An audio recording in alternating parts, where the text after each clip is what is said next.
You believe in miracles?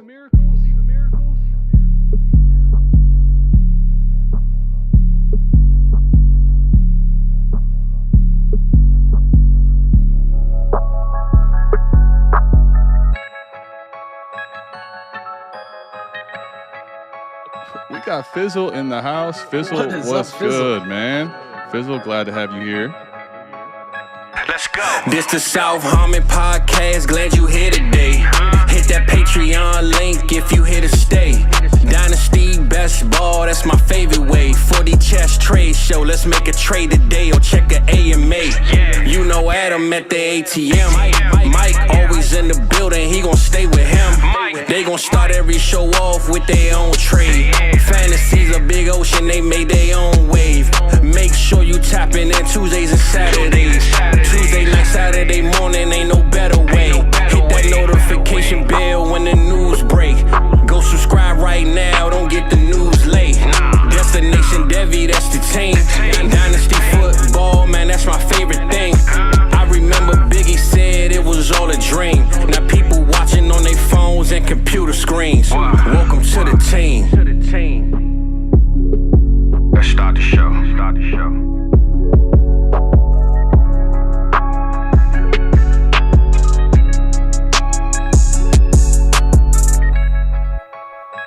Yes, sir. We are back for another Sunday AMA, South Harmon AMA. Hope everyone's having a great weekend. We got the championship tomorrow. But before we get to that, we got a special guest in the building, one of our favorites out there from playerprofiler.com, Matty Kiwoom. Matty's in the building. Mike is on a boat, but Matty is here. Matty, how you doing, buddy? On the Sunday AMA, I'm psyched. It's going to be fantastic. Hey, I could be recording from a boat. That'd be pretty dope being in Miami, but I'll take this, baby. Absolutely, man. Yeah, Mike's on a boat. He's kicking it, but I don't know if he's going to pop into the stream or not. We will have to see. We got a bunch of people here already, though. We got Dynasty. Alex, love the content. Have a great show, fellas. I'm assuming that means you're not going to be here with us. That's kind of disappointing. But he does have a question we will get to. I see we got your boy Cody's here. Let's go. Yeah, big Cody in the house. Cody, what's going on, man? Appreciate everyone tapping in. Matty, so I don't know if you saw the thumbnail, man, and let's go ahead and talk about this. The pro day, Anthony Richardson already set the combine on fire, and the pro day was really, really good. I think the reality is for a lot of players, the pro day is looking good. If you don't look good at your pro day, I think that's probably more of an issue. But he has all of the tools. Like if you look at, obviously people are concerned about the completion percentage and things as far as him throwing the football. But if you just look at the player, the athlete Anthony Richardson is, like that's really what you want if you were going to create a player on Madden as far as those traits. So I'm kind of curious for you, how much does the pro day weigh into it, if at all? What he did at the combine, and where are you on Anthony Richardson? Kind of before we get into some other questions as well. So the Richardson journey, it started with listening to the people I value their opinion the most. Ray G, you guys, Cody, and you guys were all on him. I mean, you guys talked about, we'll wait till this guy tests. He's super athletic. So I've always kind of had him in my top four vision, kind of saw him as a round one guy. Right after the Super Bowl, right before all this really kicked off, I'm like, you know what? Richardson's going to be that guy who's going to burst. He's going to be – I always had the thought that the four quarterbacks would go 1 through 4 off the board in the NFL draft. And I still think that's going to happen. And Richardson just keeps creeping his way up. Over at playerprofiler.com, we have our athleticism scores. Anthony Richardson obviously was the number one athlete at the quarterback position this year, but he was also the number one quarterback according to our athleticism score of all time at the position. 99th percentile 40-yard dash, 4.43. 99th percentile burst score. His best complayable player on Player Profiler, Josh Allen. And I think it's a great comp because at the time, you got to put yourself back. Josh Allen, throughout the process, it was this guy from Wyoming. He can't do it. Yeah, he has a good arm. Yeah, he's an athlete, but he can't do it. He's a project. He goes to the Bills, and the rest is history. Back-to-back quarterback 1 seasons under his belt. Richardson has that outcome under his belt as well. Mm-hmm. He has to with these tools, man. We just saw what Justin Fields did, just using his legs. I mean, athletic quarterbacks are now getting the ability to just make plays, and this guy can make them all. I love 2 of the players you brought up there. Josh Allen, I think, is one of the best comps for him, just in a lot of ways as far as worries with the arm. But let me ask you this. This is not a trick question, by the way. Matty, what do you want in your quarterback in fantasy? Like, what is the most important thing for you out of your fantasy quarterback? It's Konami code. In fantasy, especially now with the more and more leagues are going with the 4 pass touchdowns, 6 rushing. That obviously plays into it. But all of the, we look at our Dynasty ranks over at Player Profile right now. Hurts, Allen, even Lawrence, Fields, Murray, Jackson, they're all in the top 9. And they're not all prolific passers. A lot of them have the legs, so that's what I'm looking for. If they have the legs, I'm in. Now, if they can be a pocket passer, they need weapons in today's NFL. Sure. But if they got the legs, they don't need any of it. They can do it. I like that. I would say this. The simple answer to the question is I want them to score fantasy points for my fantasy football team, right? Sometimes it's that easy, brother. And how do you do that? A lot of times, it can be anyway. I mean, Patrick Mahomes isn't a true Konami code guy, right? He scores fantasy points through the air. Joe Burrow's kind of the same way. But at the end of the day, I don't really care how they get it done. I just want them to score fantasy points. And I think what's interesting about that is, like, a lot of the knocks you hear about Anthony Richardson, right? And Matty, I don't know what you've kind of heard over at Player Profiler, but pretty much what I hear all the time is he's not an NFL quarterback. His completion percentage is awful. And, like, he's not going to be a good NFL quarterback. And I'm here to tell you this. I don't give a fuck if he's a good NFL quarterback. Like, for real. I don't. For real. I think he can be. I'm not saying here going to indict the guy and tell you he can't be, but I don't actually care about that. What I care about is he going to score fantasy football points for my team? And when I talk about that, I think it's really big. And I'm rocking the Cam Newton jersey because I think there's a lot of seasons you can go back and look at, right? That they'll tell you. Like Cam Newton, if you look, he's another good one to take a look at. Under 60% completion for the majority of his career, for the majority of his seasons. Now, he has some over 60%, but what happened? Basically, he was going to give you at least 700 yards on the ground some of these seasons, which catapulted his upside in fantasy and also his floor. Even in his bad years, he was basically locked in as a quarterback one every season in points per game. Josh Allen, you go back and look at his first 2 years in the NFL, 52%, 58% completion percentage. You go back and look at Wyoming, which isn't even anywhere near the caliber that the SEC is. He was a sub 60% completion percentage passer. And he is now valued by many as a top 5, top 2 Dynasty quarterback. At one point last year, everyone drafted him as the number 1 quarterback in Dynasty.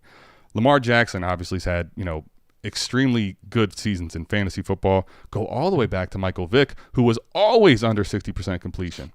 Notoriously a low completion percentage passer, was constantly in the high-end quarterbacks. And even after going to jail, came back and had an unbelievable fantasy football season because he was such a good athlete. Mm-hmm. All the points there that I'm making is he going to be a great NFL passer? I don't know.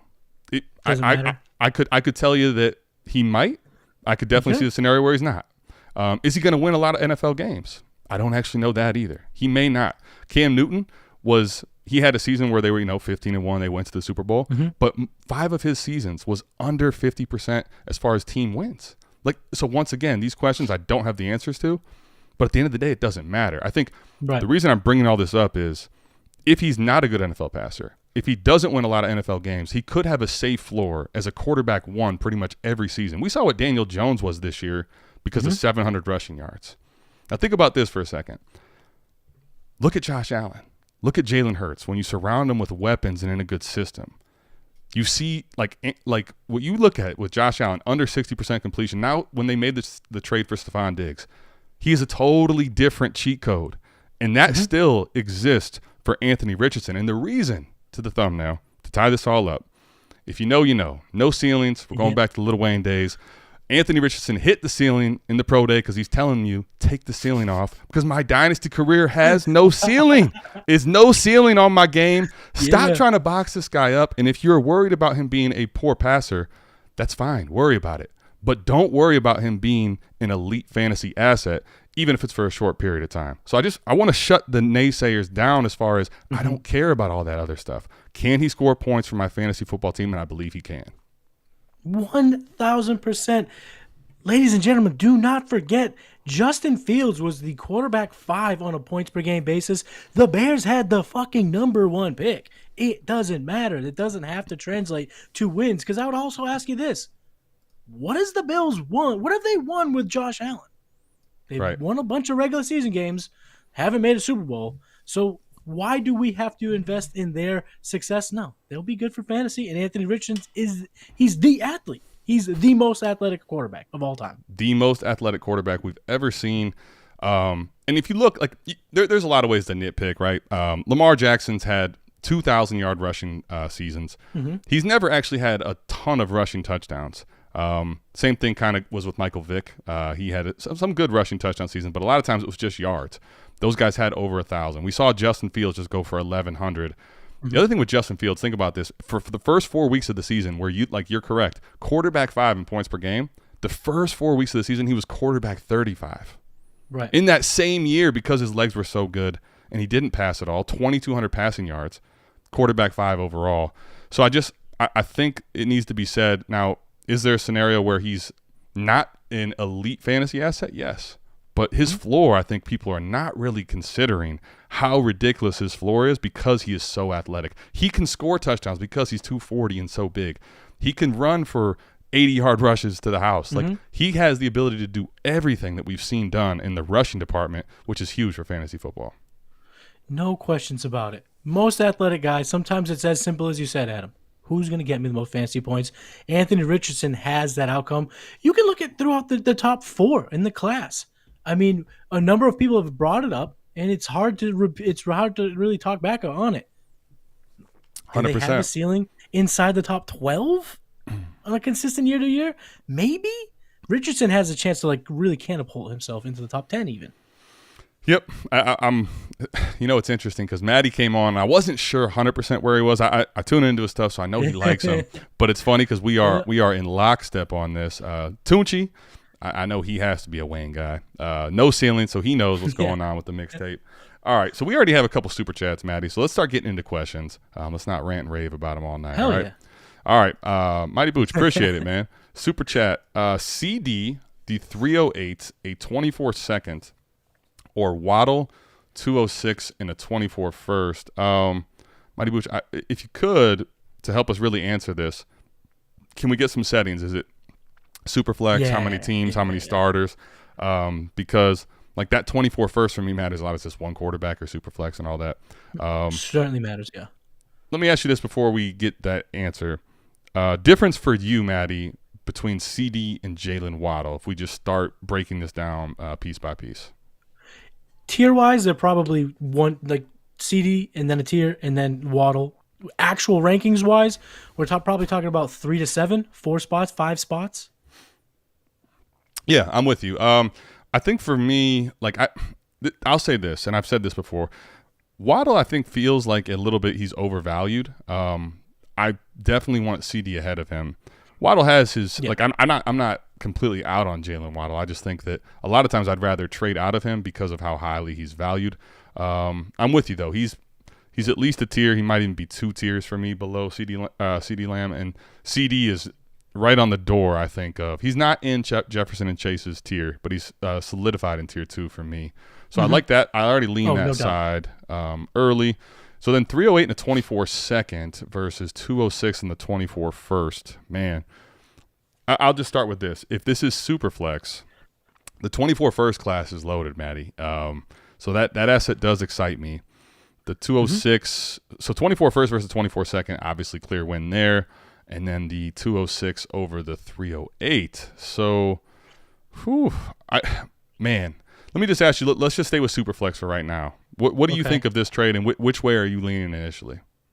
So initially I look at it, and I always want the best player. I'm greedy that way. So I think Lamb. But then when I look at the 308, so we're probably saying he's a middle-of-the-road team. Let's just assume that that's his 308. Okay. So he earned the 308. Yep. So then you're saying him giving you that, okay, so you're in the middle there. Mm-hmm. So I'm thinking that the first is probably middle, or he could fall off. Yeah. So it gives the value of that first a little bit more than I was thinking here. Waddle doesn't really move needle, but this is what I'll say. I'm kind of hemming and hawing here, but it's all right. Break it through your process, man. It's cool. I'm just kind of like you know you're the getting your head of over Zach it, Galifianakis when the things like that was just happening right here. I'm with you, okay, man. I got Waddle over. I got CeeDee Lamb over Waddle, but the other two assets are so cut and dry better on the Waddle side. The 206 it's obviously a full round better than 308, and then obviously the 24 first is a full round better than the 24 second. So because those are such clear victories, I'm going to take the Waddle side because, like I said, I got maybe 5 spots difference in my dynasty ranks. Yeah, I think Mighty Booch still hasn't put the settings in there, and you know. As you've been going over, here we go. 12-team Superflex, and it's a lineup start 10. All right, so that's kind of what my brain was thinking anyway. Yeah, that's typically that's pretty standard. Yeah, that's pretty standard settings. One quarterback, I would say I would actually still stick with CD because I think he's that good in one quarterback, and the 24 first I think is a little more devalued there. Superflex, the 24 first already makes me want that side. 206 over 308, I think kind of solidifies that for me. This is tough because I'm not the biggest, and Mike's not the biggest Jalen Waddle guy. But if I'm going to get out of CeeDee Lamb, it's going to need to be something like this. Like I need to get a 24 first and an upgrade in the second from the third round. The nice thing too, though, is now with Waddle, you still have a top 10 receiver, and you have options to play around with him as well. So I think you have to trust the process here and tear down off of receivers that are not Jefferson and Chase. Especially when you're getting, one back like Waddle. So I'm going to go with that side too, man. I think I'm in agreement with you here. All right, we got super chats flying in. Let's go. Anthony, appreciate it. All right. Love the content. I was the guy that got the 24 first for Monty. Oh, well, congratulations, my guy. You killed that trade. He was on the trade show recently. Okay. He took in the 9th round of a Superflex startup, Montgomery at 903. And somebody sent him a 24 first straight up for that and added a 25th round startup pick. So that's kind of irrelevant, but I'll take a 24 first over Monty. I don't care about the contract, none of that. Give me the 24 first. I can buy more than Montgomery in season with the 24 first. 100%. Listen, ladies and gents, we are in the season of liquidity. Let's go ahead and gather up those bullets because running backs are the guys they're the ones that get hurt. So right now where you have no fantasy points, take the picks because you can't tear of ACL of a 24 first. No, you can't. You understand? You got it in the holster, baby. Preach, Maddie. Damn it, preach. I love what I'm hearing out of you because that's the exact truth. And the other thing too is running backs are the most devalued they've ever been. You can buy running backs in year, right? You can buy running backs in season. So anyway, 12-team Superflex PPR start 10. Would you move Kyler for Lance in the 102? My goodness. I'll tell you what, Anthony, you are, and everybody is right now, Maddie, on trade shows, this is one of the most polarizing things right now is the elite quarterbacks are so few and far between. So few and far between. And the 102 feels like a pick that people kind of want to get out of if they can get into the elite quarterbacks because they don't know enough about the quarterbacks in this class. Right. A lot of people are not in on ARich like you and I are. There's question marks about Bryce Young's size. There's question marks, is C.J. Stroud really actually mobile enough, or was he just surrounded with great weapons at Ohio State? So there's all these question marks. So the 102 question is a big one. Lance right now is what's very interesting. I got a chance to talk briefly at a wedding to ARich Armstead, and I can tell you, Maddie, I don't know if you heard this or not, but I'll just say the locker room, what he said to me, they love Brock Purdy. And Trey Lance is I love the guy, man, but I'm so unsure of what is going to happen with Trey Lance. So this one becomes really tough. 102 for Kyler right now. What's also happening is the rookie hype is getting crazy, and 102 and Kyler are getting close in value. Trey Lance is a complete wild card at this point. Is he going to be in Frisco? Is he going to start? Are they going to trade him? Who knows? Kind of curious your thoughts on the meat of this deal, like the 102 versus Kyler, and then also what does Lance add to it? 102 for Kyler. It's getting more close to me. Now, this is a type of trade that if you have the luxury of waiting, I would wait because if Bijan goes at the 101, I'm ready to trade Kyler Murray for Anthony Richardson, I believe. Okay. Well, and I know that might sound crazy, but A lot of he's a rushing guy, and he blew out. Like, once the lower body injury happens to the rushing quarterback, you now have to regather all of your thoughts here on that quarterback. So Richardson coming in as athletic he is, I think those days are ahead. I will say I'm with you about Richardson. So I guess it also depends, is he at 101 or 102? I think for a lot of leagues he will be at 102, to keep it real. I really still am in on Kyler, and I think I do push back a little bit because I'm with you, right? Like, I think there's a reality this year. You're going to see him not run very well and not be effective with his legs, which is going to kill all the stuff we talked about earlier in the show. That's going to apply to Kyler. That's part of baked into why he's been a good fantasy asset. He does rush. And whether that's to an elite territory, which puts him in top 3, or it's last year where he didn't even run that well, but it keeps him in the top 10 mix. The difference is now he has a contract. So I do still really like Kyler Murray for the next 3 to 4 seasons. Next year I think will be more volatile, and you may not see him finish that well. But long term, I like him a lot. But I will say this. The wild card of Lance, I think for me, puts this deal over the top. If you tell me 102 for Kyler straight up, I'm going to still take Kyler. And it's close. But when you give me Trey Lance, an additional quarterback that has Konami code, that could either play in – if he ends up starting and taking the job and runs with it in San Francisco, there's no better situation. So you give me that wild card. And then they could trade him anywhere. He's still a highly drafted kid that, once again, has Konami code. So I'll take the package here because of the fact that quarterbacks are so hard to come by. He says his QBs are Herbert and Love. I'm okay with that, though, because you still got your staple of Herbert. You've got wild cards now in Love and in Lance, and you got the 102. I'm all about doing this trade, I think. This might be a bold take, but in Dynasty, I'd rather have Jordan Love than Trey Lance. Ooh, wow. I think that is a bold take. And I'm not saying you're wrong. I think that is a bold take. No, though. I know. It is definitely bold because Trey Lance is the 103 in the NFL draft. But I'm just seeing a picture. I can't see a picture painted where Trey Lance is what we thought he'd be, given everything that's gone in to his profile coming out of North Dakota State, what's happened at San Francisco, what you're saying about Brock Purdy, what the coaches are saying about Sam Darnold and Brock Purdy. I don't see a good outcome from him. I'm just not really big on Lance. I do want to say one quick thing about the 102 for Kyler. Please go. The 102 does make me hesitate more. Anthony Richardson is what pushes the needle for me. Fair enough. And that's why making it now. That's why making it now is different, right? If it's on the clock and you know Richardson's there, I agree with you on that thought process. Yeah. It's tough. Like, it makes it – because if – I love Bijan, but if Bijan's there at the 102 and Richardson's not, I feel like I lost the trade.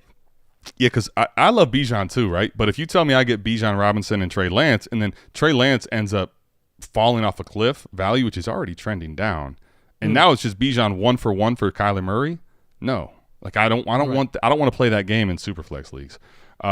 So interesting. He also followed up with, and also how do I go about getting a roster review? The Savage tier that we have on patreon.com/South Harmon is the only place you can get that from Mike and I. We did open a merchandise tier, which has now caused 2 spots to be available. Savage was actually sold out, but there are 2 spots available. So if you want to do that, Anthony, upgrade your membership. I think you're in the pregame poop. Go to the top tier, which is Savage. It's $15 a month. That's not all you get. Weekly, you get Savage Semester. We do a episode where it's just the people that are in our Savage tier. They can come on the show. We kick it. We talk whatever you want to talk about. Last week, we actually talked about Trey Lance quite in depth. You get roster reviews, direct access to Mike and myself. So 2 spots left if you want to do that, Anthony. All right, so let's get into. We actually had another super chat, man, and then we got to get to everyone else's questions. Okay, Mr. Wonderful, appreciate the super chat. 12-team, start 11, Superflex, PPR, tight end premium. He's in a startup. Give 501 and 510, get 312 and 1009. Kyler, whoa, yes, absolutely. Yeah. Okay. Oh, this is best ball start 11. I'm trying to figure it out. Yes, 100%. 100%. You go do this. Yes. Kyler Murray should not be available at the 312. Everybody listening, Kyler Murray should not be available at the 312. So if you have a question similar, Kyler Murray in the 3rd round is a complete steal. Do not shy away from his rushing deficiencies for a season this bad. this is criminal activity, because here's the thing. Kyler Murray is a top 12 quarterback. I don't care how you cut it. That's still the case.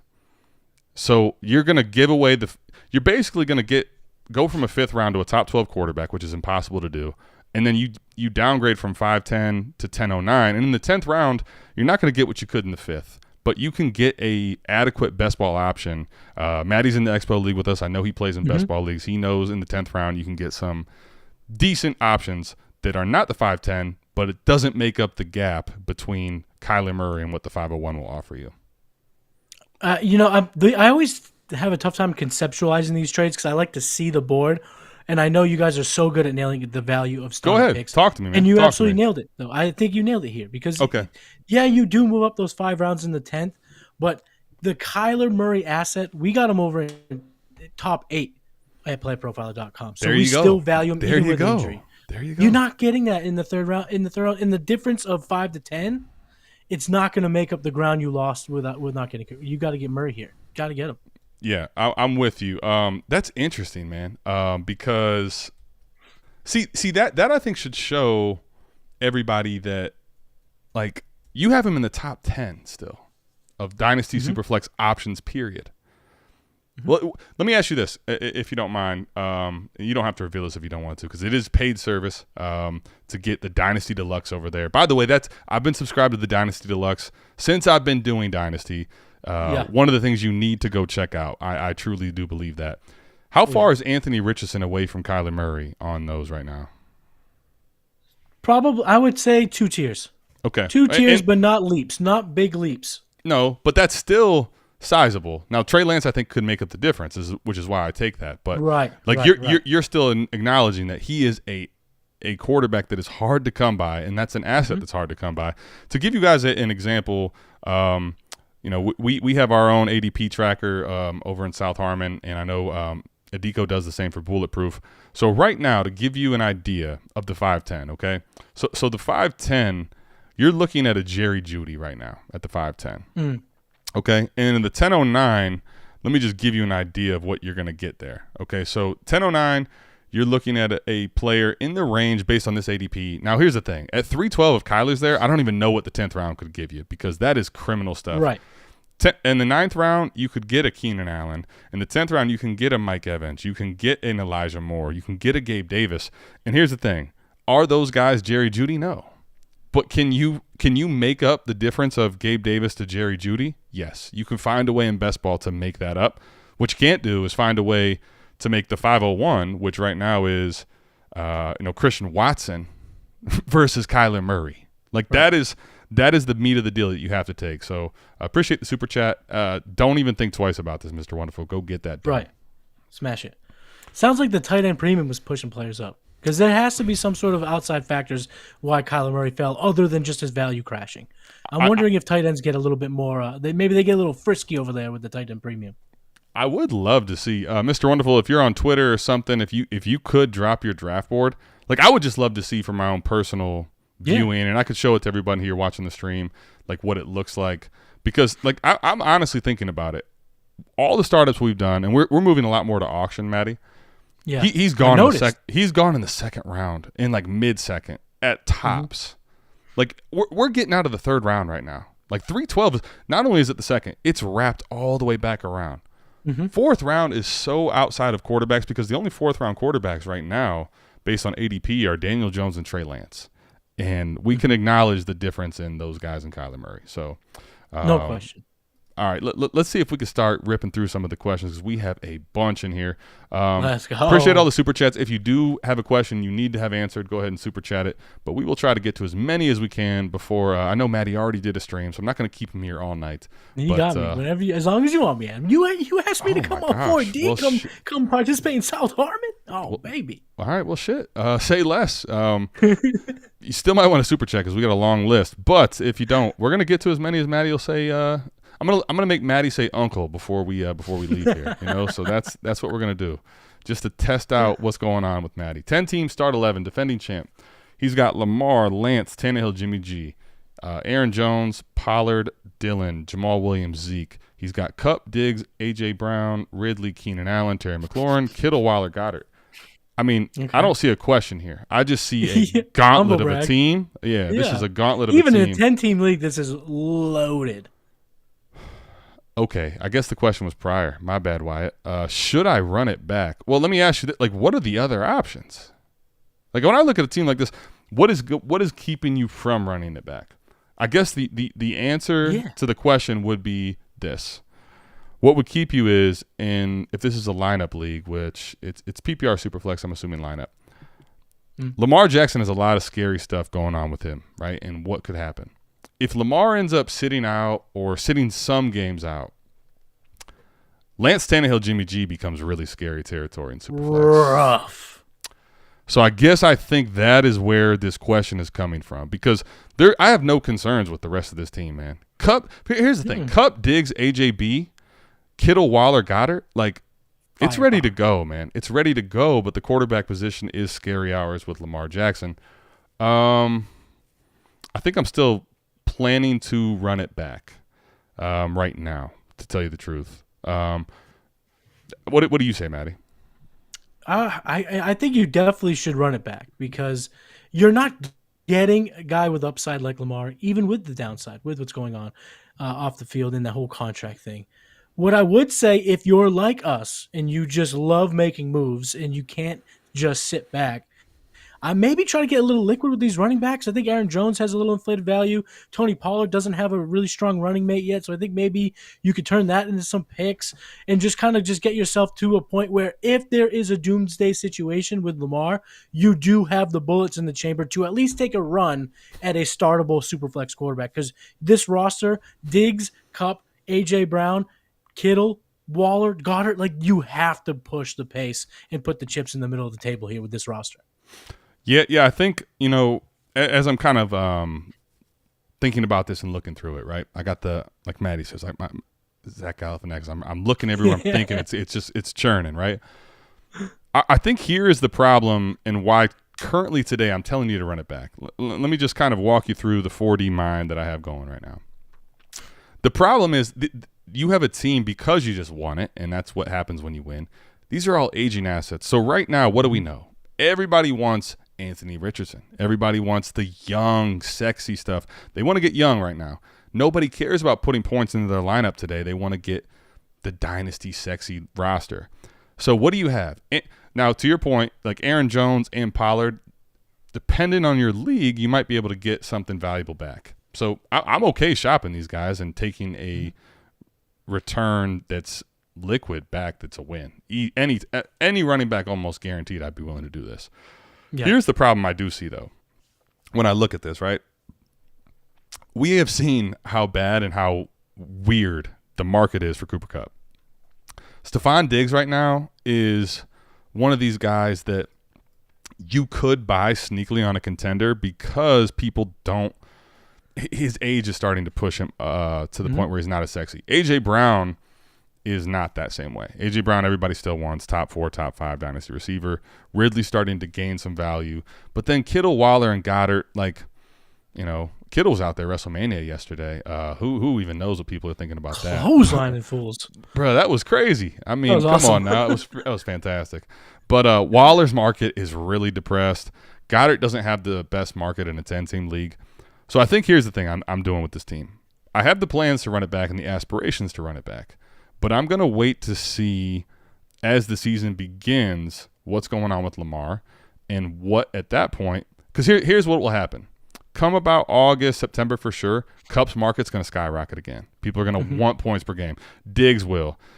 Kittle's will. Waller might even get a resurgence in value. And then at that point, you will understand a lot. You have a lot more clarity on Lamar, and you can decide, do I want to sell and have these guys gain enough value where you can get the value back to make it worth cashing out the winnings? You can play with the free money for a little bit while you rebuild and get yourself back into the mix. Or you can say, you know what, Lamar's ready to go and all these guys can still win me a title. Let me run it back one more time. So I'm kind of playing a delayed waiting game until a lot of these guys get their market back in value. Smart process. That's kind of where I'm at, man. Yeah, it's pretty good. Yeah. You should do a podcast about trades and stuff. Yeah, if only we did more of that content, like if only I had a trade show or, I'm glad you're asking the question on AMA. All right, Ross, I had to shout this out. Drinking some rye whiskey. I know Adam respects it. Absolutely.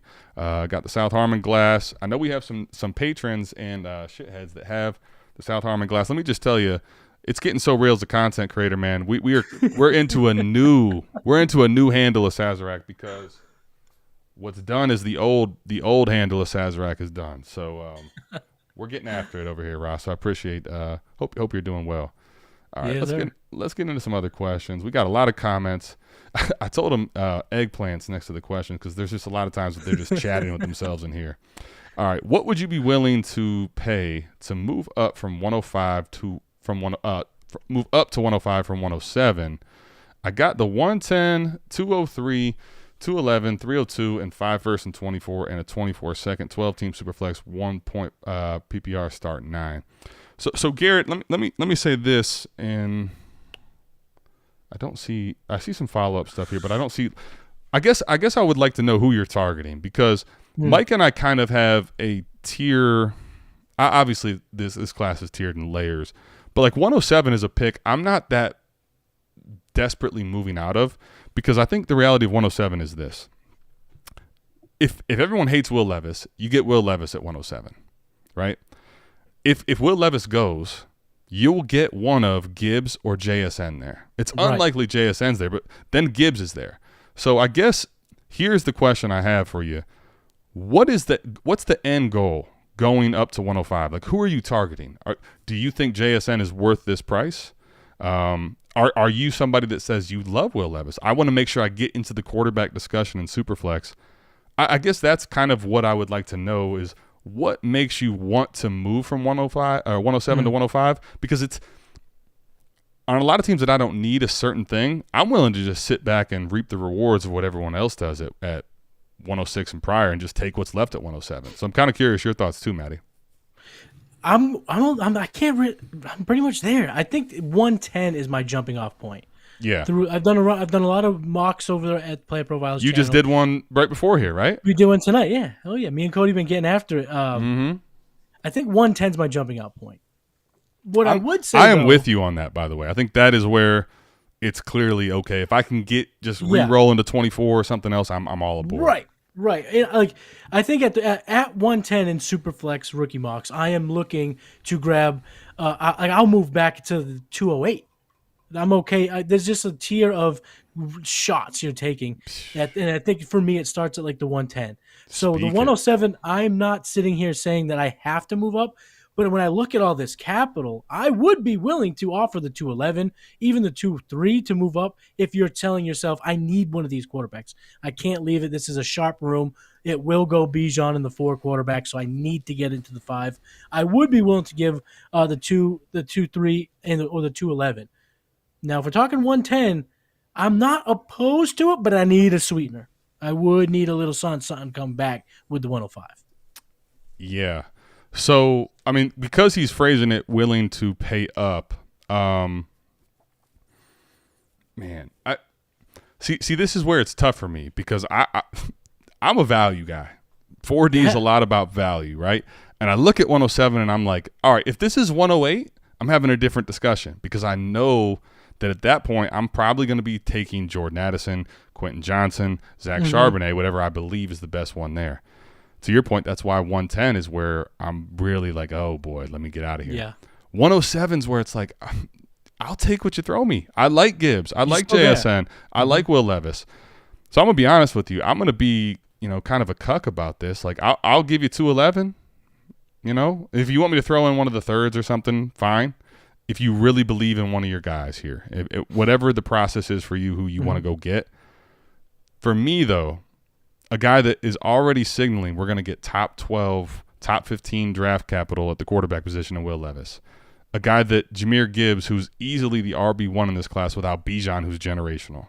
And JSN, who has a safe floor and high ceiling based on how the Dynasty community values him. I'm not really all that itching to get out of 107 is I guess the reason why I'm saying, I'll throw you a second. I'll throw you 211 and a third, but I'm not going to give you anything crazy to go make this trade up. Honestly, I'm not doing that. I would do this is probably the craziest thing I would throw out there for Garrett. Okay. If maybe you pivot off and you say, I'll give you the 110 and one of your 524 firsts and want to get real freaky and get one of these quarterbacks and a JSN and a Gibbs, I might be willing to do something like that if you want to get this value now. Ooh. 5 picks. I'm willing to maybe spend a little of that. I like if the it was 4D move. Here you go. Yeah. 107, 110 for 105. Oh, you're saying 110 and a 24 first. No, I'm saying instead of trading the 107 to move up to the 105, take the 2-3 or the 110, take one of these 524 firsts, and then keep the 107. I gotcha. Okay. So now you're coming away with this draft with a top 4 quarterback and JSN or Jahmyr Gibbs. All right, I like that one too, and I'm willing to do that. I'm not giving up my own first because I like that. No. You guys talked about this when you came on the game plan. I love the idea of keeping your destiny in your own hands. Don't get fucked by one of your league mates. I would say, you know what, another thing I might try too is I'll take your 105. Here's 107, 110, 203, and let me get a 24 first back. Let me get one of these lottery lottery type picks back. I'll just play the variance. I like a couple different ways of doing that. All right, so Adam says, any way we could see the rookie drafts on stream tonight? Man, I actually don't mind showing you, but I'll tell you what, Adam. I do want to make sure that you see this. So I'll tell you, next week on AMA, I will have pulled up all the real money drafts we've done, kind of pull up the ADP and stuff, but I don't have it prepped right now. So for me to go do it and then not get the questions would take me too much time. So stay tuned, Adam. That's the best way I could say it. Yeah, stay tuned, Adam, because I was in one of those rookie mocks, so you're going to want to see both of ours. You were.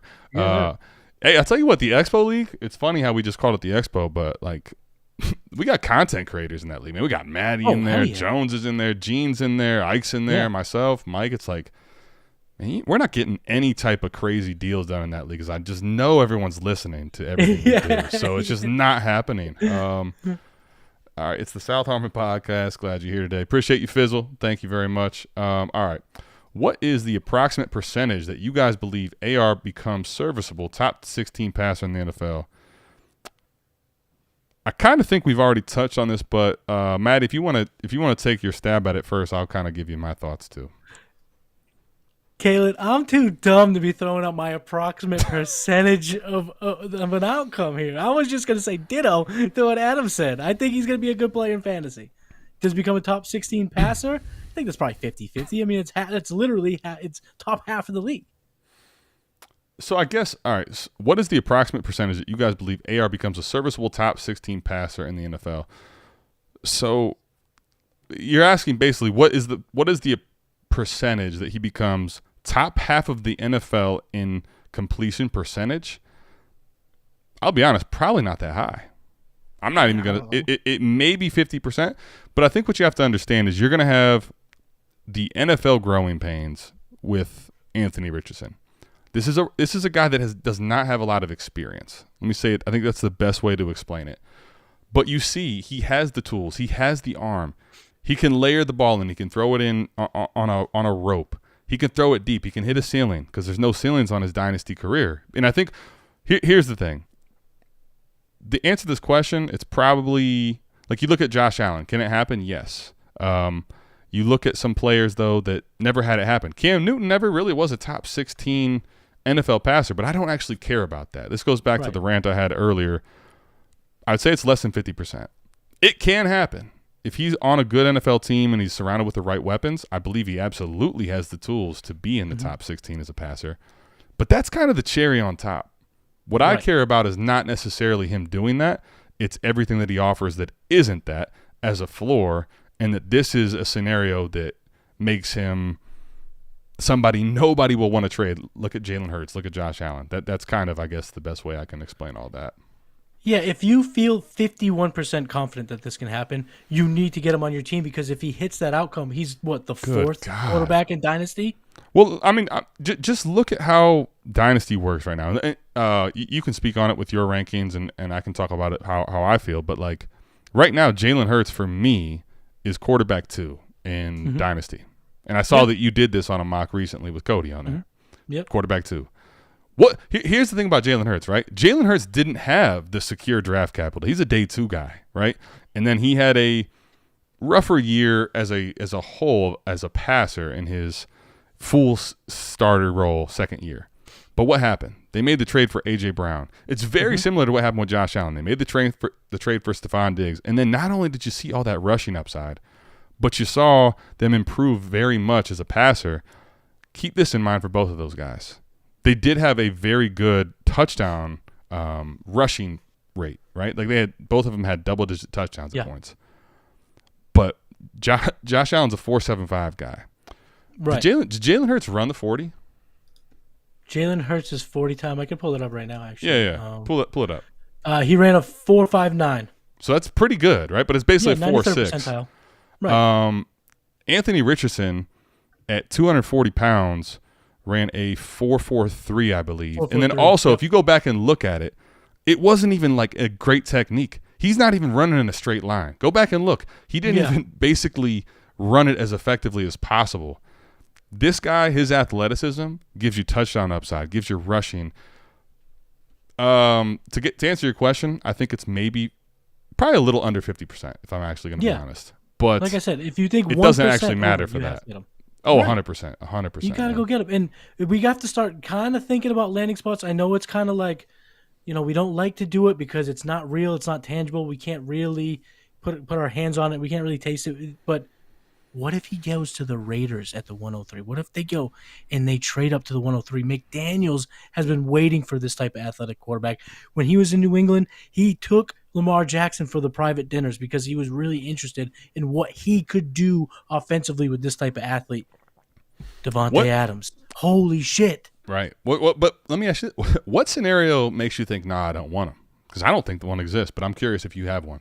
No, there isn't with this guy, with Richardson, with a Stroud, with a Young. Yes, that does make me nervous. Agreed. But we just saw what Justin Fields did on literally the worst team in the NFL. I mean, his weapons were terrible, right? Cole Kmet, dog shit. After Darnell Mooney got hurt, Cole Kmet was the best weapon he had in the passing game. Just understand how horrific that is. They just got DJ Moore. There's a big upside for Justin Fields now because of that. So here you go. T-Rock at least acknowledges it. What do you want as a QB is a great question. And T-Rock, I think the answer is quite simply, as I've already said, what quarterback is going to score points for my fantasy football team? A scorer. Why do we care about why do we care if they win the Super Bowl? Why do we care if they are, a 12-win team? Why do we care about anything else other than what they're doing for your fantasy football team? I'll tell you this. I know the players don't care about you and I. They don't care about our fantasy success. No, they do not. It's no shade to them, and they shouldn't. But why should we care if what their win percentage is or how great they are as a passer? Are they scoring fantasy football points for your fantasy team? And what is their dynasty, value? That's basically what it should be. All right, 10-team Superflex start 9. 106 in Danny Dimes for Deshaun Watson. My quarterbacks are Danny, Russ, Lance, and Pickett. 10-team makes this pretty interesting. Matty, I'm kind of curious. I'll let you go, man. If you want me to go first, I can too. 10-team, you want a better quarterback than this. Here is my decision, though. I'm not trading the 106 and Danny Dimes. Danny Dimes was the number 10 quarterback in fantasy last year on a points per game basis. Deshaun Watson, I do think he is good this year. I think you could see him get back into the top 10 conversation. I have him in my top 12 as it stands today. But still, the 106 in Superflex, this could be Will Levis and Danny Dimes. This could be Bryce Young or CJ Stroud or JSN and Danny Dimes. I'm not doing this. I'd rather have the Danny Dimes side. Yeah, I'm going to be honest. This one is like I'll tell you that this is how you know it's a good trade. And as far as its fair value. When I have to I'm torn. I want one side, but I like the other side too. You're at the pivotal point of the reality of this trade. Here's the thing about 10-team, and I think this is where it's interesting, right? In 10-team, you want the high-end quarterbacks. You want all the studs in 10-team because now all of a sudden everybody else's teams are better. There's 2 less teams than in a 12-team league. Mm-hmm. So I lean Watson heavily early. I think Dimes, what's interesting about him, He did offer 700 rushing yards, and I wrote in the newsletter, shout out to the Destination Devy newsletter. Link will be in the description to go check that out as well. He's one of 20 quarterback seasons ever to have over 700 rushing yards, which is Konami code. Mm-hmm. I think I definitely want Watson ahead of Dimes, though. Oh, yeah, in a vacuum for sure. 106 is what makes it tough, because if there's a chance that's JSN, I'll take Dimes. If there's a chance that's Gibbs, I'll take Dimes. Mm-hmm. Goodness gracious, Matt. This is very tough. It's close. I'll say this. If you really believe in Watson as getting back in the top 5 territory, go ahead and pull the trigger on Watson. But it is a rich price. This is my top dollar. Like, if you really believe, go ahead and do it. But I'd say more often than not, I'll just take the value and figure out what to do with it later. Because I'm not getting out of the top 15 quarterback game here with Daniel Jones. So that's where I would say with that. You want the good old fashioned Matty Kiwoom double jump here idea? Let's go Matty double tap. What do you got? Here's my little Matty double tap. You keep Danny Dimes in the 106. You take the 106 and take Lance. If they're high on Lance, I'm listening. And you try to jump into the tier where you are having a better shot at ARich. So you say the 106 and one of these in Lance. Maybe you have someone else because it's 10 team. You jump into the 102 so you can get ARich. I'd rather do that. I'd rather do that. Yeah, because I think at 106 you're not that far off. Convincing your league mate to go back from the 102 to 106 is doable. I'm with you. I'd rather send 106 in Lance or 106 in Pickett, and whatever else junk wise it took to go get 102 or 103. I'm with you there. I'd rather do that than probably make this consolidation bet. But again, like if this is what it took and you love Watson and you strongly believe, I'm not gonna. I know what you're doing. It just feels like you're paying a premium here. All right, ATM. Do you not like Waddle because of his value or talent? You think he's overrated? I like Waddle quite a bit, but I do like Lamb more for sure. T-Rock, I think this comes down to a lot of different things, right? Like, the reality is his dynasty view is very strong by people. But I think here's the thing. Okay, Tua just got his 5th-year option picked up. Tyreek Hill came over and actually was the alpha and still projects that way for me. So it's kind of like the T. Higgins thing. It's not that – I'll say this. I'm not even as high on Waddle as I am the player of T. Higgins. I get it, though. Like, I get understanding what Waddle's worth is. But if you look at Waddle's rookie year and a lot of what his value was baked in it, all those targets, man. He was a target fiend in his rookie season. 142. I just think that right now he's the beta on an offense which has question marks at the quarterback position, and it feels like because of that, his dynasty value is a little bit inflated, and I'd rather get out of Waddle for players that aren't valued as highly. Like, I think I'd rather have Amon-Ra St. Brown straight up than Jalen Waddle, and I think that's a little hot takey for most people. I think he's a perfect candidate for me to where I can tear down and pick up an additional asset or two because he's so valued so highly. Yeah, I like Waddle because he's kind of the tale of two metrics. He's the guy who was the 4th highest yards per route run. Love that. But he was also 40th amongst qualified wide receivers in air yard share for the exact reasons you just touched upon. Tyreek Hill is his teammate. And when you look into a lot of dynasty rankings, I like Waddle. I'm not looking to get off Waddle. If you could get into Lamb, that's different. Lamb, again, he's my wide receiver 3. The down tiering, though, the tiering down from Waddle, I think some people may think you're going too far down. But what we're talking here is if you could go from Waddle to DJ Moore plus, Waddle to his teammate Tyreek Hill plus. Yes. That's what we're talking here. This is still exactly right. Tier. Wow. Let me just say this. I'm glad Anthony asked that question because within 5 minutes, Savage tier is back sold out. So I hope Anthony you got in as one of the 2 spots. I'm really hoping that was the case. I'm with you, man. That is a very good way of putting it, reality. I think you can go down to an Ayuk, a DJ Moore, and pick up a completely liquid first that doesn't even have to be a presented late pick. Like that is the point about Jalen Waddle where I think he's overvalued. The wide receiver market has really taken a big rise because of the fall at the running back position. It just feels like Jalen Waddle is too highly valued because of youth, as not even the alpha in his offense. If you go and look, and Matty, let me just do this while we're on air here. Keep trade cut, right? Mike and I joke, and we talk a bunch of shit about the algorithm of keep trade cut. I love you guys' shit talking keep trade cut. And I love it. I actually love what they have. Like I love what they've done, but their trade calculator especially, it just, I don't know what the hell what do they call that? The difference maker. They basically have like the difference that has to be added to the top side. It makes stuff criminal. But if you just go to the wide receiver chart, right? So let's filter out everything else. Think about this for a second. This is a perfect example of Jalen Waddle's overvalued. Okay, Justin Jefferson, easily the alpha in his offense. Jamar Chase, easily. CeeDee Lamb, easily. A.J. Brown, you might have a discussion with Devontae Smith the last half of the year. That's more of a compliment to Smith than it is the tearing down or the tearing down of A.J. Brown, in my opinion. Right, and even then, like A.J. Brown's still the alpha. I think that Devontae Smith's not a beta. I think that's what we're kind of saying there. He's very good. Garrett Wilson is easily the alpha in New York. Okay, so now Jalen Waddle at wide receiver 6. Just think about this for a second.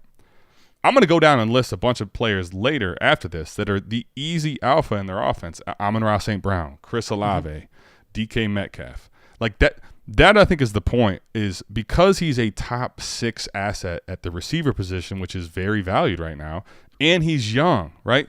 Why is he wide receiver 6? He's 24. Let's take a look. Tyreek Hill right now, because it's not sexy to be old in the offseason, is wide receiver 14. You can trade down. You can trade down to, a lot of different players and pick up at least an asset or two, because everybody wants him, Jalen Waddle, because he's young. So I could go on and on, but that's the meat and potatoes of why. Are you sounds like you're on board with all that. I'm on board with that. Like I said, I like Waddle. If I can have him on one of my rosters, I am not looking to get out of the Jalen Waddle business. Yeah. But I do think when you bring up these points of his overinflation and his value, there are opportunities to gather up some value, because in a vacuum, you can't convince me that Jalen Waddle is going to absolutely outscore DJ Moore. You just can't. I think that DJ Moore is top 10, is in his range of outcomes this year, given his new situation. And we saw a lot of guys in that level. And we see how scared people are of Tua. And if you're scared of Tua, take a look at how Jalen Waddle did without Tua, and it's not great if we're keeping it real, right? So I think there's a misalignment of Tua and Jalen Waddle and him being the beta. This has been the case for a couple years now. Anyway, currently doing my first BB Dynasty startup, 12-team Superflex PPR, 1.5 point tight end premium. We're starting 10. Sent the 202, the 802 in a 24 seconds. I got the 210, 703, 24 first. How did I do? Mr. B, let me just say this. There's a lot of ways that you could break this down, but I think let me just get to the elephant in the room. You got to talk about what was available at 202, and especially that's at quarterback. And when you got the 210, if you can get Dak Prescott or something at 210, if you can get Kyler Murray, which we just talked about, went at 312, right? I'm all aboard this, as long as there's not some criminal value sitting there at 202. And I think a lot of times at 210, you can get an ARich, you can get one of the young ascending rookies in this class. So I think that's the big thing. That's the big difference here, because let's be honest, you rather have 703 than 802. Clearly. And the 24 first over 24 seconds, obviously, those are easy dubs. But what did you lose at 202 and what did you gain at 210? Like, we have to understand the board at that point. And, yeah, I'll take the value of 210. But the one thing that you can't make up is if you don't get back a star quarterback. And if at 210 you take a receiver and 202 is a quarterback and you don't have elite quarterbacks, all this other stuff doesn't mean shit, man, if I'm keeping it completely honest. So that, I think, is the big thing. So, Mr. B, if you could – oh, here we go. It's already in here. I got Lamar at 111, looking at Dak, Garrett Wilson, Brees at 210. I just said it. You go ahead and – if you get Dak Prescott at 210, this is a smash and a half. But if that's Brees Hall – I don't like it as much, man. I completely agree. And you know what's funny too? Shout out to you, Mr. B, for giving us some extra context. Because in my brain, I went the thing that the name that will keep me from doing this if Lamar falls to 202. But you got Lamar, so you kind of teased my mind there, and now I'm okay with hearing from probably what are we talking? Maybe Kyler to Dak. Is that probably what we're talking here? I'm okay with that. Yeah. If you can get Dak Prescott or Kyler Murray there, I'm good with it. So I like it. Oh, how man, what am I out here doing? I'm out here skipping a super chat. My goodness, I should be banned. Which QB2s would you be comfortable trading? Appreciate the super chat, by the way, Dr. B. Harris. Which QB2s would you be comfortable trading for right now to bolster a contending roster on the cheap? What deals using 23 picks would you do? All right, so let me think about this question for a second. Which quarterback twos would you be comfortable trading right now to bolster a contending roster on the cheap? What deal using 23 picks would you do? Man, I'll let you go. I got a couple different thoughts. So it's tough to really let me talk about the quarterbacks that I would highlight, and maybe we can bridge it. You can kind of bring me an extra context of what picks we're talking here. But these are the quarterbacks that I would be targeting if I was a contender, these QB2s. First and foremost, let me start with Jordan Love. I really like Jordan Love this year, and I think that the Packers, without Aaron Rodgers, will go receiver. And I think that the names in this draft and the capital they have at 115, They got a legit chance of bringing in a JSN. They have a chance of bringing in Zay Flowers. They got a chance to bring in someone that really complements Christian Watson, and I like what I saw in Jordan Love in that super short sample against the Eagles last year. So that's a name I'm definitely targeting. I think even cheaper, Derek Carr. He's quarterback. He's outside the top 25 in a lot of rankings, but I think he could absolutely get himself at the back end of there, and which would be very serviceable for Superflex. And if you want to go really cheap right now, I'm willing to take a shot on Mac Jones. The report just came out that Bill Belichick isn't giving him the vote of confidence. I think that's a bunch of horseshit. Mac Jones will be the guy. And the amount of variance in his profile is probably the most in the NFL, given how bad of a play caller Matt Patricia was. Well, because he's not a play caller. What are we doing? He's a defensive guy. It's insanity. Criminal what they did to insanity. So I'm willing to take a shot on no weapons at all. They have a top 15. They have the 14th pick in the draft. I think it's top 14 or 15th pick in the draft. So they can come away with some good players. They're still in on D-Hop. So I do think that they can absolutely, bolster this pass catching abilities of these players. So Mac Jones is another guy that I think if you can get it cheap, it might be tough because he's young in Dynasty, but man, his value is so depressed, and I think there's a chance he climbs up big time.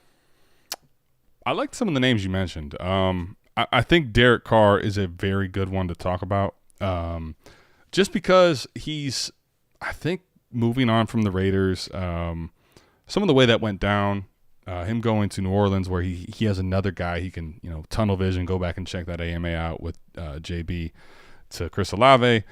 I think he'll be just fine there, and someone you can rely on in best ball as a strong contender, even in lineup. I'll give you a couple other ones I'm good with. I think right now what's crazy to me, and you can go check it out, one of the things I always do is I don't bullshit you, okay? And you can go check it out on the trade show. We put our own out there. Yeah. Look at the start here. They start off with one of their own trades. I have been acquiring Russell Wilson where I can. And I think what's hilarious is people are so scared of Russell Wilson. And I get it, man. The off-the-field stuff's scary. The on the plane, teammates don't love him. Mm-hmm. But this is a guy that had 4 spike weeks in what's probably going to be one of his worst seasons in the last 10. And like they talked about how he was dealing with a lot of injuries throughout the year. He's currently quarterback 22. I sent a 25 first for Russell Wilson. I probably would try to stay away from 24 first, just because if there's a scenario where it ends up being more mid to early, you're not going to love it. But like, what picks in 23 would you be willing to trade for some of these guys? Russell Wilson. I'd send 110, 111, 112 for Russell Wilson right now. Done. Yep, 100%. I would do that 100%. I think that for me, it's hilarious that we have him ranked as a quarterback 2 on Keep Trade Cut, but if people value Tua as a quarterback 2, I'm buying him. I'm buying Kirk Cousins. I'm buying Derek Carr. I think that's probably the range of guys that I'm willing to do. Also, if Aaron Rodgers is available for really cheap, when I say really cheap, like a second-round pick, I'd send that for Aaron Rodgers as well. So I don't know your thoughts. I'm okay with that too. No, I'm definitely okay. I have sent the 110 for Jordan Love in the league. Ooh, wow. And I was declined. I was declined. Bro, what you are very in on Jordan I'm Love. in on Jordan Love. I'm gonna let you have a little, 1 minute spiel, 2 minute spiel, however long you want to go. Okay. I gotta understand the excitement about this, just because, and it feels like. Let me say this: it feels like the Brett Favre to Aaron Rodgers, and then him sitting for a while, and him being supposedly the starter this year is baked in. But I'm concerned that he's not actually that good of a quarterback. To our knowledge, they still haven't picked up the 5th-year option for him. I think they have to do that by May. And a lot of the reports were that he's not that good. But I'm not sitting here telling you that I know everything. So I'm curious. I want to know your thoughts on Jordan Love and why you're so high on him. So Jordan Love, he did get the luxury of sitting. I think more often than not that does help quarterbacks. The problem is we don't see it often. Quarterbacks are not given the grace of learning. But when you look at his athletic profile, the kid's still athletic, 4.7, 4.40, 74th percentile, 87th percentile burst score. So he can run decent amount. He's a decent athlete. He has first-round draft capital.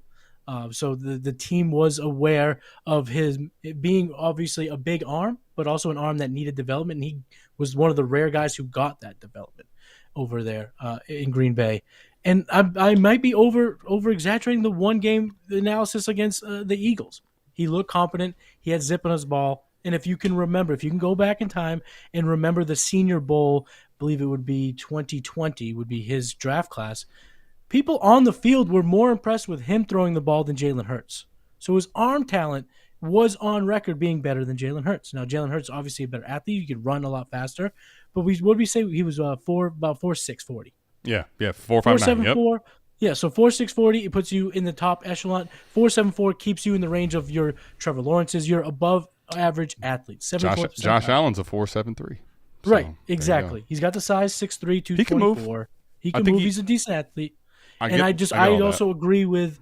I believe that LaFleur is a decent coach. I think he can get a lot out of him. I do think that. I think that Aaron Rodgers, he prefers a slow pace. That's why he's probably going back to play with Nathaniel Hackett, who operates at a snail's pace.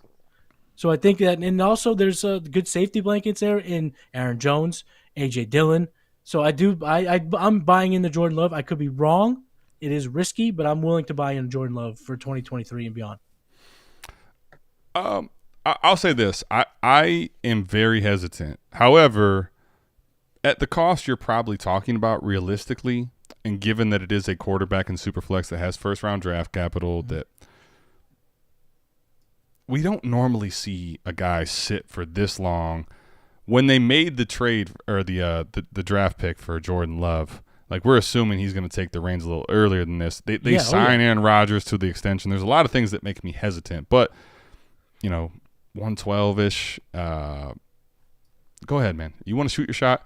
I'm not going to do it. I'll be honest. I'm not going to do it, but I'm not really going to fight you if you want to believe in Jordan Love. It's scary hours at the quarterback position, so go get one of the young guys that has upside. All right, Alex has a question. 12-team Superflex, small tight end premium, lineup, start 10. Got the 101, 102, 103. We love hearing that. From our startup last month, was offered Hawk, Khalil Herbert, 109 for Pittman, 104, and Albert O. Easy decline. Okay, he was offered Hawk, Herbert, 109 for Pittman, 104. Yeah. So wait, you have the 104 too? So he's out here. I love how we flex this. Like, I got the 101, 102, and 103, but then if you see and you read the deal, I got the 104 too. Nah, I'm good. I would rather have the 104 and Pittman as well here, personally. Yeah. Matt, you the same way? Yeah, same way. I love Hawk too, though. I think Hawk is going to be really good this year. I think he's going to be the number 2 option in Minnesota, but I'm still not doing this. Agreed. Okay, so he did say, my bad. I don't have the 103. I got the 104. Yeah, nah, I'm good. Yeah. I have the 101, 102, and 104 in a fair amount of my leagues, and that's one of those where I'm actually not panicked to move out of that unless I can leverage these into high-end quarterback territory. Otherwise, I'll just take these guys. Because here I can take Bijan, ARich, and then I'll take whatever at 104 is there. I'll take Bryce. I'll take CJ. Like, I like them both. I'd rather probably have CJ, but I'll take Bryce at 104. Like, I'm not panicked to move out of these picks. So yeah, no. don't do it.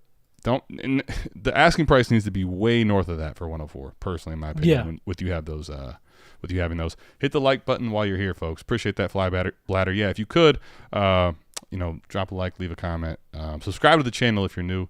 We'd appreciate that. All right, so let's get into a few more questions. Matty, how you feeling, man? So good. I'm getting to my limit. It's getting late over here in Massachusetts, but I'm ready. I'm ready for the uncle to be called, man. I actually want to keep going, but I don't hesitate to tell me to stop. All right, so let's go here. Trade alert. Struggled with this one for a bit, but traded DK in the 311 for Deontay 204 and a 24 second. Tell it to me straight, boys. Ooh, man. Do you have one of those like wah wah wah sounders or anything, like a toilet flush? I don't, but I need. You know what, Matty? See, this is why I have Matty on. Matty is a genius when it comes to the theatrics. Like I love not only Matty's process and what he does, but he always has that it factor, and that's the reality of what I need. I need I'll be honest with you, Cody. Cody, by the way, shout out to Cody. Go check out his new podcast with Chase on the Destination Devy feed. Go check out the Fantasy Draft Room on YouTube as well. They're getting into content, and they are sharp minds. Sharp as the mind is, man. Cody, I'm just going to shoot it to you straight. Especially, you're talking about best. I'm assuming this was going to be best ball when I heard it. And I'm like, man, I don't love this, but I know what your process is. Start 10 lineup. We do need that horn, man. We need that sounder because I'm not doing this.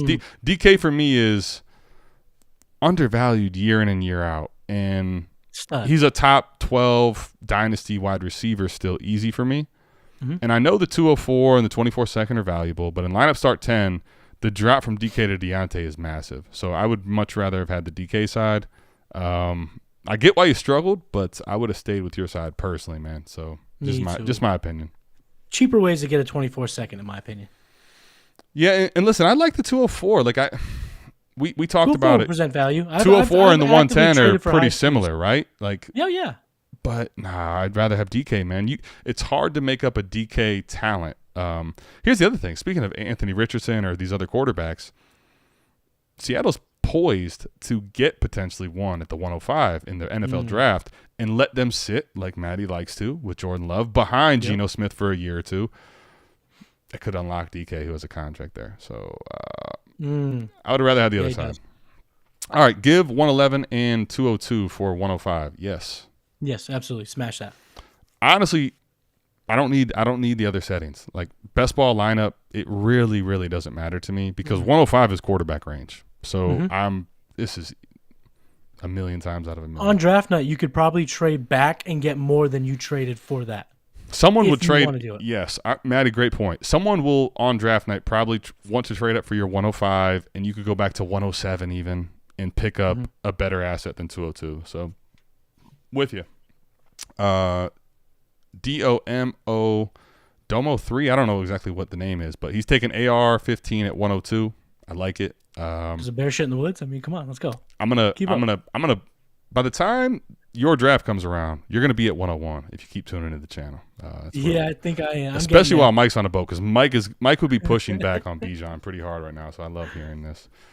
All right, do we think if AR goes to the Colts, he becomes a goal line back like Hurts was last year? Given they now have the Eagles OC, I'm not gonna go that far because Jonathan Taylor's still a great back.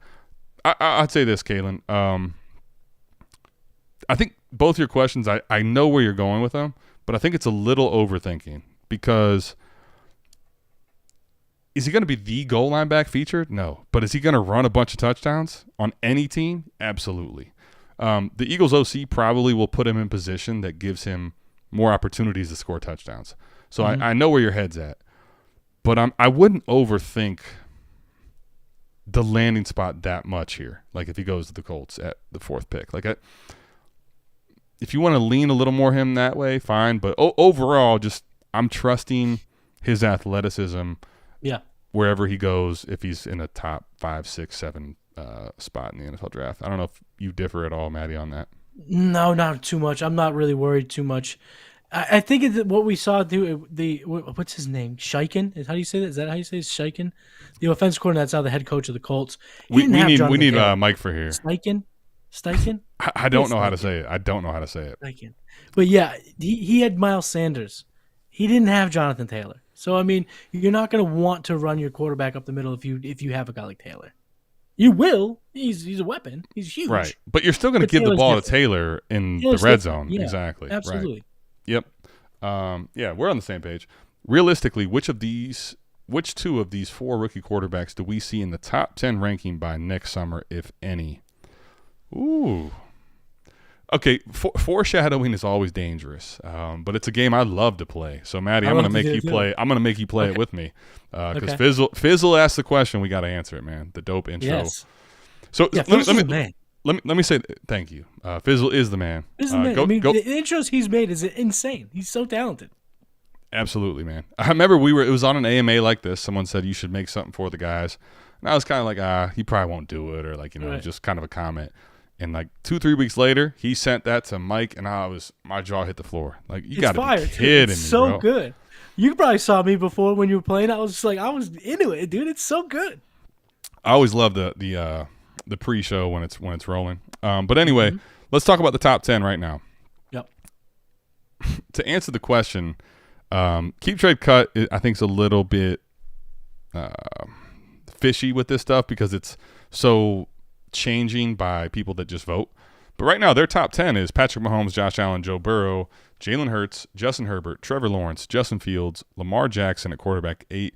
Quarterback 9 and 10 come in at C.J. Stroud and Bryce Young. 11 is Kyler Murray. 12 is Deshaun Watson. 13, ARich. 14, Dak Prescott. 15, Daniel Jones. 16, Tua Tagovailoa. So let's just be honest. I don't think that you should be putting CJ and Bryce ahead of Watson or Dak at this point. To tell you the truth, Tua, it's a struggle for me even to put them in front of him. But that's just what Keep Trade Cut says. So Matty, for you, of the 4 quarterbacks that are rookies next year, if any, which 2 do you see going in the top 10? I don't see 2. I see the only one that could. I'd say 0. If I were to put money down, I'd say 0. Ooh. The one I could see is ARich. Okay. I could see ARich getting there. This is kind of my thoughts on this quarterback class as a whole. There's 2 ways to build. The best offenses are built 2 different ways. That either you have a game manager plus and you need weapons.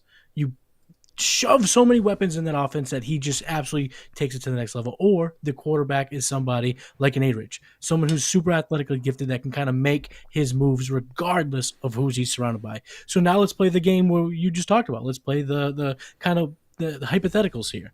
Let's do it. Landing spots. Let's talk about landing spots. C.J. Stroud goes to the Panthers. He is at best he's a game manager plus. He's good. Don't get me wrong. I like C.J. Stroud, but he's a game manager plus.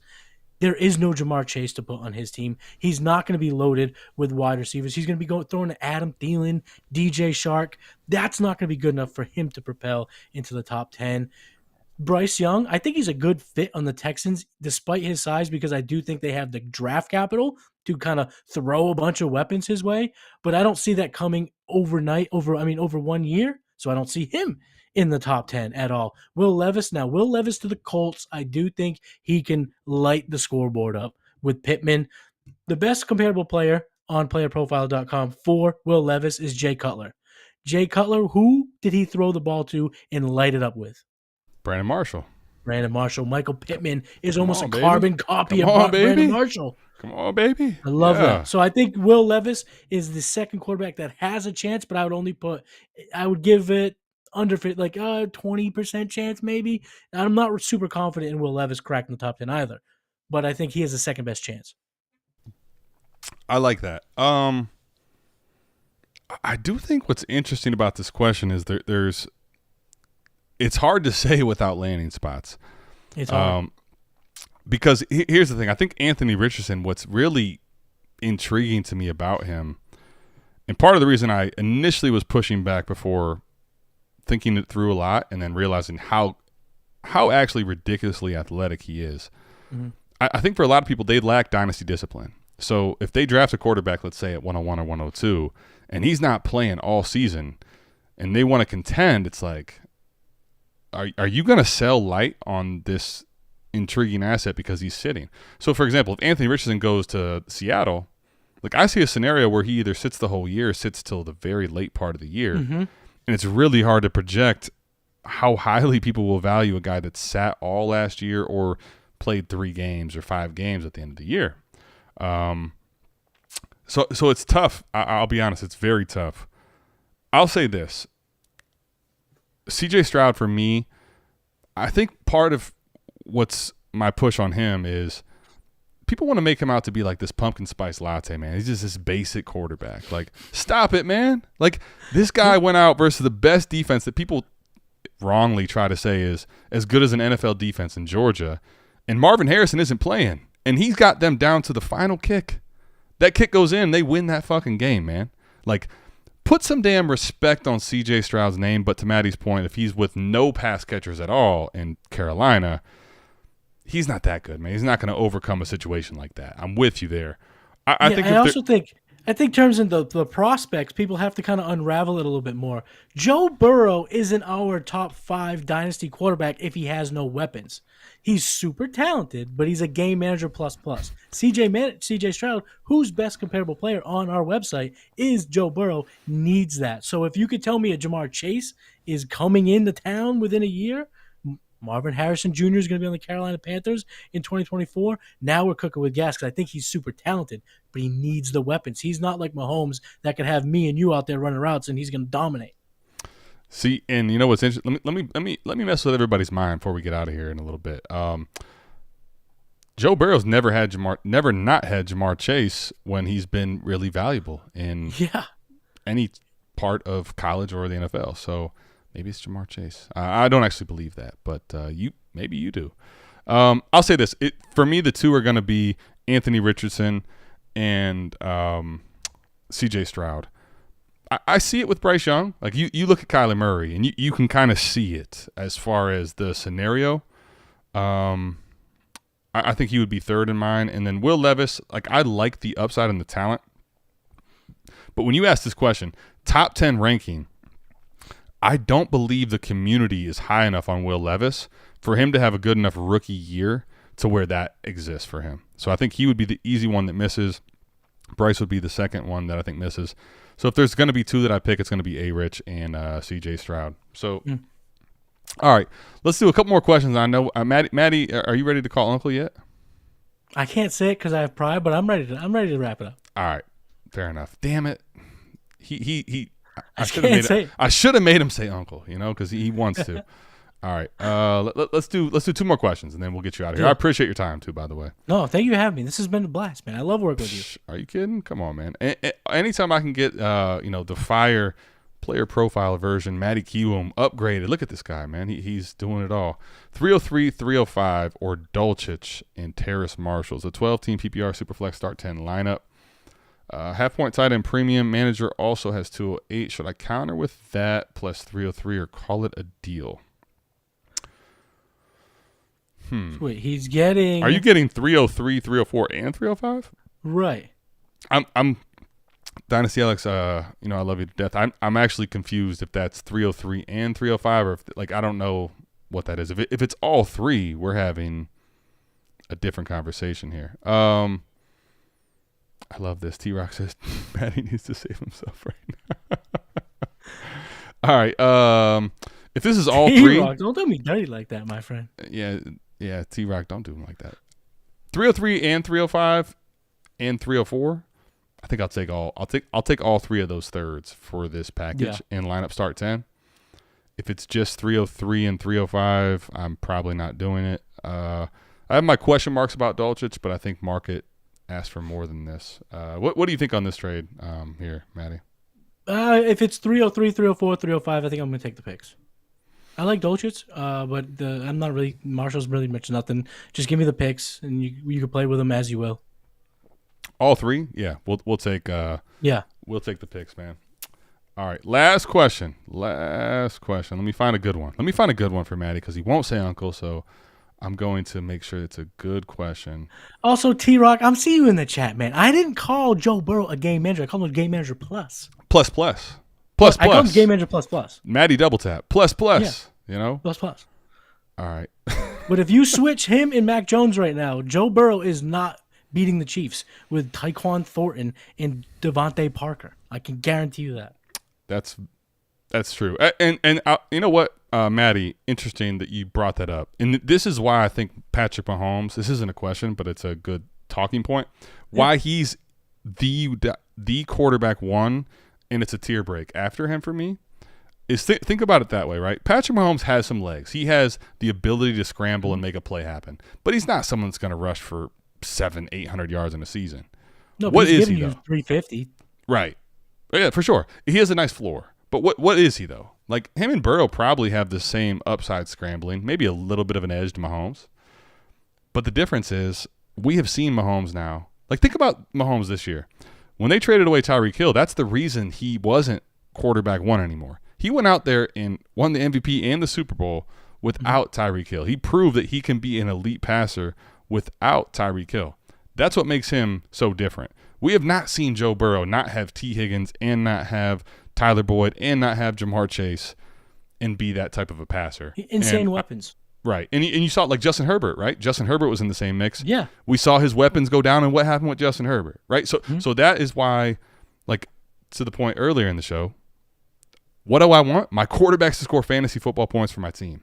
Patrick Mahomes has proven he can do that without rushing in a different way than anyone else. That's why he's in his own tier. Yeah. All right, last question here, Matty. Let's go through and see if we can find one that's actually worth talking about. I know I'm trying to make him say uncle, but I know he won't do it. So I'm just going to find I won't. I know he won't. That's why I'm going to we'll ask all right, last question. We'll let Garrett back on. Appreciate everyone tapping in and hanging out with us on a Sunday night while Mike is on a boat, probably living his best life, drunk. He should be. He's probably drunk and getting an interview with Dan Marino right now. But we will love that. We will love that.